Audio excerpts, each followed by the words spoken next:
Welcome to the Maison Maitland Kitchens. Today we're going to do a nice simple recipe for midweek or even on the weekend. It is vegetarian, it's got crunch, it's got sauce, and everybody's going to love it. And it's even good for leftovers. How we're going to start, so it's eggplant Parmesan. We have a beautiful large Italian eggplant. In the summertime, I love it because you can get different varieties of eggplant, but in the wintertime, this is pretty well what you're going to be able to pick up at the grocery store. Now, what's important for these particular darker ones like this, they can be a bit bitter. So to start off, we need to salt it to draw out the bitterness in the actual eggplant. So we're going to start, I don't use the end, we'll just get rid of that. And you can start to see the seeds are starting to form. I'm just going to do a couple of slices to show you. Now, to salt your eggplant, you want some sea salt, and you're going to brush this off, but what it does is draw out the bitterness. So you need a paper towel to actually soak up the moisture. So a little bit of salt in your hand, and you want to sprinkle it on both sides. And don't worry, you're going to wipe this off afterwards. So again, this is just the technique. Then another piece or two of paper towel, and then you want to let that sit so that at least 10 minutes or so. So in the meantime, we're going to set up now our crumb line. And what's important about this is that, and makes it easy for cleanup, is I do everything on parchment paper. So then when we're finished, you just take the piece of paper and throw it in the garbage, okay? So there's 3 parts to a traditional crumb line. First, you need flour or cornstarch. Then you need an egg.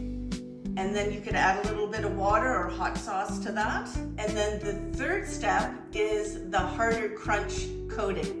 So that can be a variety of things, but today we're going to use panko, breadcrumbs, because I like the extra crunch on it, and some Parmesan cheese embedded actually in with the panko. Let's just pretend that this is actually ready to go. So I'm going to set up the crumb line now, and I'm going to start demoing how that works. Okay, now we're going to start the crumb line. Again, we've got some flour here to start. This is a little bit of some grated Parmesan. Then I'm going to take some panko, so it's kind of about half and half, okay? So let's add a little panko. So now we toss the Parmesan and the panko together.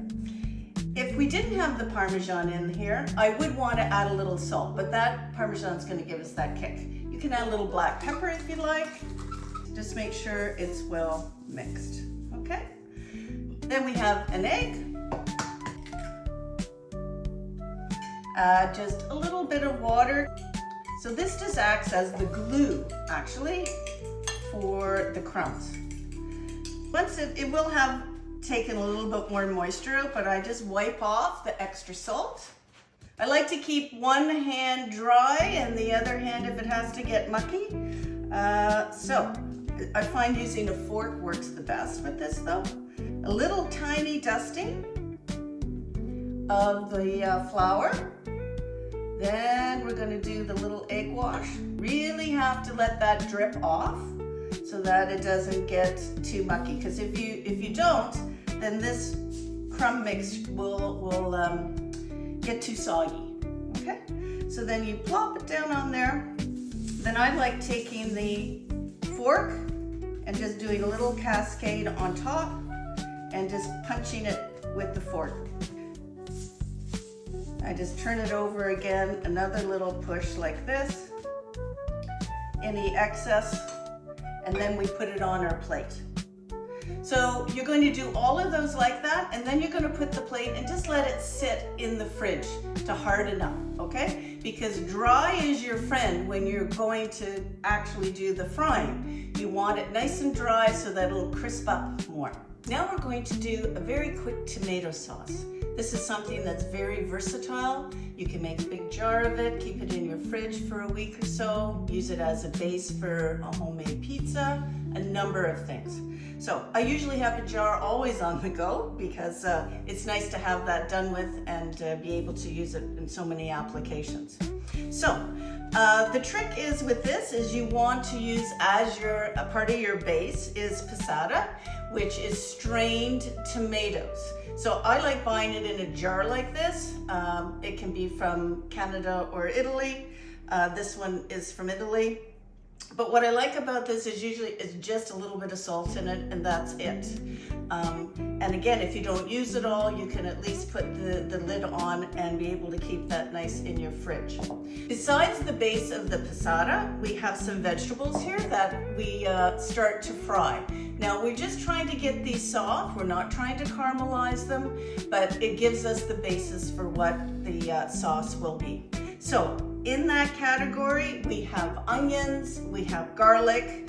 I like to put at least part of a jalapeno in or bird's eye chili to give it a little kick.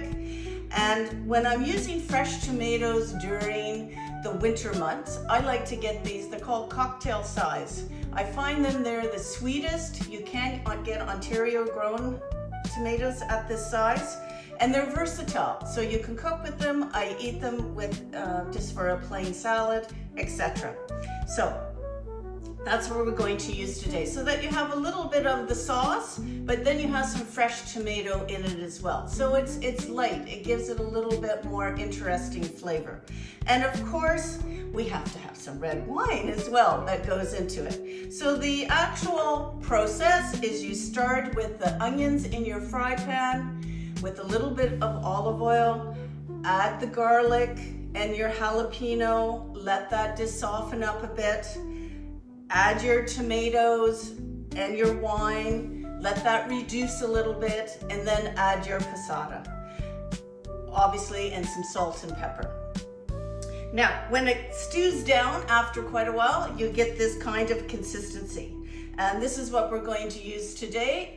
And we're going to use that as the bottom of the plate to be able to stack the crispy eggplant on top. That way it doesn't get soggy and it gives you the crunch and the hot sauce together. So it's a lovely way of presenting it and keeping it nice and fresh for your presentation. So we're going to put the tomato sauce to warm up and we're going to be starting to fry the eggplant. Now I'm using sunflower oil. This is when I'm doing a higher temperature and want to get a nice crisp outside. I use either sunflower, grapeseed, or avocado oil. Those are my three go-to. Only use the olive oil when it's slow and low. So that's why it was great for the tomato sauce. So here we go.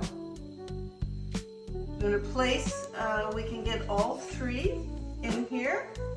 We can peek every once in a while, but we want a nice golden color and we want it really cooked through because the second stage is actually putting it in the oven with some cheese on top, and that doesn't take very long. So you really want to make sure your eggplant is cooked through and nice and soft in the middle. So after you've fried all your eggplant in batches, you'd have a much larger tray. This is just obviously just a few slices for demo today.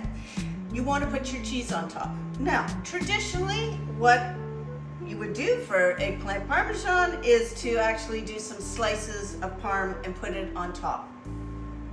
We actually put it in the coating, and that's why I'm calling this eggplant Parmesan Plus, because I want to put a different type of cheese on top. So, I've got a little bit of mozzarella here today and some feta. So I like feta because I like to have that little extra punch and that little extra salt. And the other thing about feta, it melts really well on top of your eggplant. So you just sprinkle it on like this, as much as you want. You could mix it up, put a little mozzarella as well. Really up to you, okay? Sometimes I like to put olives on top, and they add another dimension and makes it look a little bit pretty with a little pop of the black olives. Now we're going to put it under the broiler. I usually do it medium so that I can really keep my eye on it. It warms the eggplant as well as melting the cheese on top. So in it goes. Now it's time to plate. What's important if you're serving a warm dish, I like to just heat up the dinner plates for a couple of minutes in the oven. And so we're going to start with the sauce on the bottom. So this is heated up quite nicely. So we're going to put it right in the middle of the plate. So I'm just trying to make a nice little circle here. Now we're going to put the eggplant on top. So I like doing things in, 1 or 3 or 5. I just think it looks visually a little bit nicer. So see how just sort of angle it a little bit, makes it a little bit prettier on the plate. I like to use some fresh herbs on top. So we're going to put a little bit of basil. I think that goes nicely, so I want to put just a little piece right in the middle, but I'm going to take some larger leaves now, and I'm just going to tear them with my hand. You don't need to. I find if you try to slice this, it doesn't look as pretty. So we're just going to do little tears and just have that fall nicely on the plate. So I hope you enjoyed learning a little bit about eggplant Parmesan Plus today, and you'll use this as one of your easy weekday meals. Enjoy.